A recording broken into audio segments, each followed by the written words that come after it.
Et salut à tous les amis, c'est Si Pauvre. Aujourd'hui on se retrouve avec une vidéo avec un bruit de flotte de ouf, parce qu'en fait il pleut dehors. Du coup c'est pour ça que je me suis mis dans le garage et au moins il y a de la lumière et je peux faire des gros plans sur ma gueule. Voilà, tout simplement. Aujourd'hui on se retrouve pour une petite vidéo de présentation des modifs. Je vous avais promis de vous présenter ça assez rapidement. Du coup ça c'est les modifs que j'ai fait, on va dire les modifs des 1000. Donc alors ce que j'ai changé c'est les poignées. Donc j'ai changé les poignées pour des poignées Technoglobe Gold, donc qui sont chauffantes, hein, comme on peut le voir. Et pourquoi les Technoglobe Gold, sachant qu'à la base je voulais partir sur des Oxford Sport, c'est tout simplement parce que la commande de chauffe est ici. La commande de chauffe est ici, alors que sur les Oxford ou les Technoglobe, je crois les Deluxe, un truc comme ça, la commande est au guidon. Et comme sur les MT-07 le guidon est assez court, bah il n'y a plus de place. Voilà, déjà j'ai voyé que j'ai mis ça. De l'autre côté c'est hors de question, il n'y a pas de place. À la rigueur j'aurais pu le fixer là-dessous, mais ça aurait fait immonde, donc je me suis dit laisse tomber poteau, on va prendre les gold. Et au final j'en suis très content et c'est parfait, parce que du coup comme je me balade de tout temps, qu'il fasse froid, qu'il fasse chaud, qu'il pleuve ou n'importe quoi, je me déplace. Et bah comme ça on est agréablement à l'aise et on est au calme. Deuxième modif, c'est l'installation d'un port USB que vous pouvez voir ici. Donc j'ai installé ce port USB près de mon support téléphone pour bien évidemment charger mon téléphone.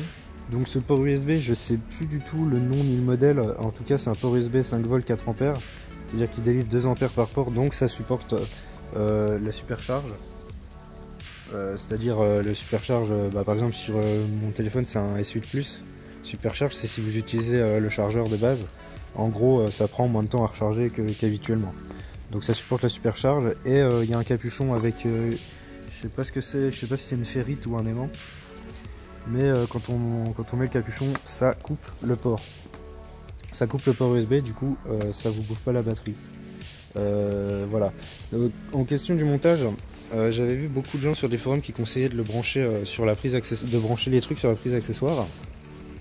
Sauf que quand on regarde le manuel, pas le manuel d'entretien, le manuel de, en gros le truc où il y a les pièces détachées, tout ça, on se rend compte que la prise accessoire Yamaha, elle délivre 12 volts avec un fusible de 2 ampères, donc elle délivre 12 volts 2 ampères max, ce qui fait 24 watts max. Ce qui est nettement pas possible, sachant que rien que la prise USB à elle seule, en charge maxi, qu'on peut consommer jusqu'à 20 watts. Donc vous voyez bien qu'il y a un problème. Donc si j'avais mis prise USB plus les poignées, c'est soit prise USB soit poignée si je les mets en route, sinon je crame le fusible. Vous voyez ce que je veux dire? Donc la technique que j'ai fait moi, après il y en a peut-être d'autres, j'en sais rien. Il y en a qui disent d'augmenter le fusible. Ça idem, proscrit, hors de question. Pourquoi? Parce que c'est pas parce que tu augmentes le fusible que ta moto va toujours être protégée. Si le fusible ils l'ont mis à 2 ampères, c'est qu'il y avait une bonne raison. Du coup ce que je vous disais, c'est non, on change pas le fusible pour mettre genre un 7 ampères ou je sais pas quoi. Sachant que mes poignées je crois c'est 3 ampères. Et mes ports USB c'est 4 ampères. Enfin à peu près je crois les 3 ampères, je crois que c'est 2,5 je crois ce que j'ai mesuré au multimètre en pleine charge. Donc non, je ne change pas ça. Pourquoi? Pour la simple et bonne raison que, comme je vous disais, le fusible il a sa place. Et que sinon, vous cramez le faisceau. C'est tout. Vous cramez la bécane, je sais pas ce qui crame, mais vous faites pas ça. La technique que je vais vous présenter aujourd'hui est révolutionnaire. Non, absolument pas. C'est une technique que je trouve parfaitement legit. Sachant que les poignées et la port USB sont tous les deux équipés d'un fusible. Sur leur faisceau. La technique consiste simplement, moi, j'ai branché un relais sur la prise accessoire. Donc la prise accessoire, c'est un plus et un moins. Sauf que c'est un plus après contact. C'est-à-dire qu'une fois qu'on met le contact, il y a du jus qui sort sur la prise 12 volts accessoire. Donc ce que j'ai fait, c'est simplement brancher un relais automobile hein, que tu trouves chez Noroto, chez Speedy, tout ça, tu vois. En fait, ça veut dire qu'après, une fois que tu files le contact, ton relais va se fermer et il va faire contact entre ces deux broches. Donc c'est un relais 4 broches, hein. Plus, moins et deux broches normally open. C'est-à-dire qu'une fois que tu fermes tes broches, elle s'ouvre. Ok? C'est-à-dire qu'une fois que tu fais ça, tu fais ton contact. Et après le reste, c'est-à-dire poignée plus chargeur, je l'ai branché directement sur la batterie et sur la masse de la moto. La masse de la moto, tu le mets n'importe où, ça marche. C'est-à-dire que moi, par exemple, la masse de la moto, je l'ai branché là-dessus. C'est branché sur le cadre. Et tout le boîtier accessoire, et ici la prise accessoire, pour la trouver, en fait, elle est en dessous. Elle est en dessous, je ne sais pas si on pourra la voir, mais on la verra pas. Elle est branchée en fait sur rien. Enfin, elle est branchée sur un truc, je sais pas si c'est rien, mais elle est branchée. Tout simplement pour tester, tu débranches, tu fous le contact. S'il n'y a pas d'erreur, et si ta moto démarre, c'est que c'est bon, c'est ta prise accessoire. Tu mesures bien que ça balance du 12 volts uniquement quand tu as le contact. Voilà, tout simplement. Donc je vais vous montrer ce que ça donne tout simplement. Là je mets le contact. Et tout simplement, donc mon port USB, là il est éteint.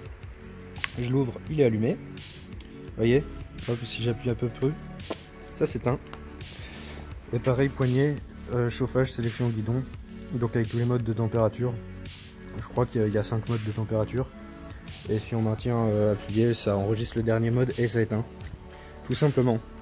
Voilà. Donc prochaine modif que je pense faire, c'est l'optique. Enfin l'optique. Je vais changer les deux ampoules. Voilà, pour vous ça a l'air d'éclater. Mais en fait c'est tout pété. Donc c'est deux T10 W5W5 W5W, putain je suis con. Que je veux remplacer par des LED. Et pareil, idem ici. L'ampoule que je changerai par une ampoule à LED. Une chinoiserie ou un truc sur Amazon. Ou parce que les Philips qui coûtent 100 balles c'est bon. Et peut-être après des clignotants séquentiels.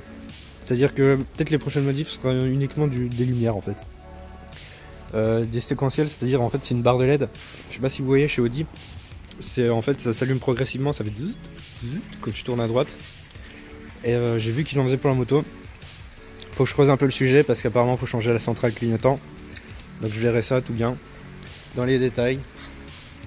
Et si vous voulez, je vous ferai une vidéo si ça vous intéresse sur le pays. Donc l'équipement de protection individuelle. Donc ce que j'ai comme pantalon, ce que j'ai comme veste, ce que j'ai comme bosse, ce que j'ai comme casque. Là comme casque on peut le faire maintenant. C'est un Scorpion Exo Combat je crois. Il me semble que c'est ça. Donc c'est un casque modulable. On peut enlever la mentonnière. Donc c'est une mentonnière non protectrice. Hein. Donc c'est un petit peu un inconvénient mais bon. Faut faire gaffe quoi. Il est un peu bruyant. Il est un peu bruyant mais ça va.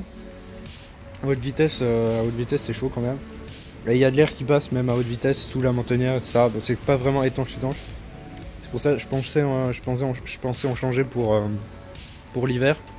Donc je verrai bien comment ça se passe. Que je vous ai expliqué. Après, dessus j'ai monté le Cardo Freecom 2, il me semble, c'est le 2. Donc c'est un intercom qui transfère. En gros, tu téléphones, tu peux parler à ton passager. Donc c'est le duo, c'est-à-dire qu'il y en avait deux dans la boîte. C'est-à-dire que j'en ai un deuxième à monter sur un autre casque. Si je rachète un deuxième casque, comme ça, passager, tu peux parler passager, moto à moto. Tu reçois les instructions du GPS, tu peux écouter la musique et tu peux écouter la radio. Chose que je conseille pas trop de faire. Écouter la musique ou la radio, mais pour les instructions du GPS, c'est vraiment utile. Bon, et puis la GoPro comme d'hab. Là-dessus, en fait, le casque était pas vraiment équipé. Hein. Vous savez, normalement, il y a des emplacements spéciaux pour mettre les haut-parleurs de l'intercom. Là-dessus, c'était pas vraiment équipé. Du coup, je sais pas si on voit, mais en fait, il repose sur la paroi du truc. En fait, j'ai réussi à les caler un petit peu dans un endroit où il y avait rien près des oreilles, et avec le son à fond, ça passe nickel.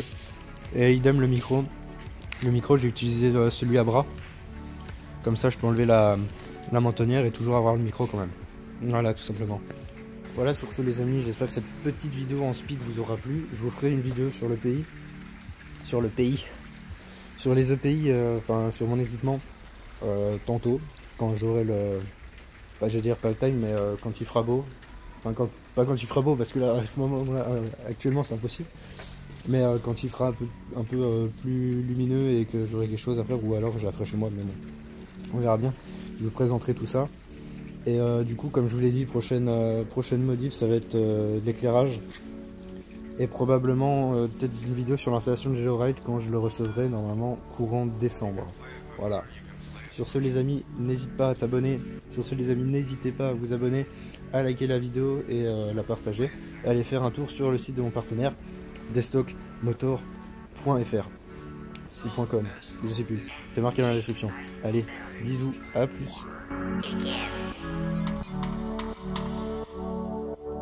First rhythm.